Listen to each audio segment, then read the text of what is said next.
Hi guys, so welcome back to my channel. Naturallyads here, Naturallyads on YouTube. So in today's video I am planning in my B6 pre-planning planner from Tilly Journals, and I'm going to do another double plan with me using this kit from Bella Planella, and it's the St. Patrick's Day kit, and I'm using some extra sheets from Print Pression. So as you can see, this intro is a bit spared because I had started planning thinking that I was filming, but I wasn't. So yeah, I just kind of did a little quick flip through again and then continued. So in these videos I do not talk through it because I'm just laying stickers down. I don't write any plans down because I planned these way in advance and just leave, fill it up with boxes and stuff, and then when the week comes I'll pre-plan on the Sunday and write what I want to upload and things I want to do that are related to YouTube or to Instagram and to all PR stuff and all of that.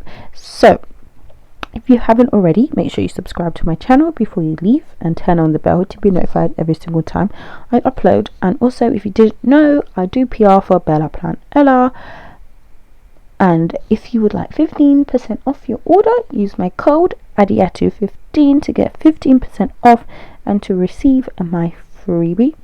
So yeah, I will let you guys enjoy the rest of the video and I'll see you in the next one. Bye.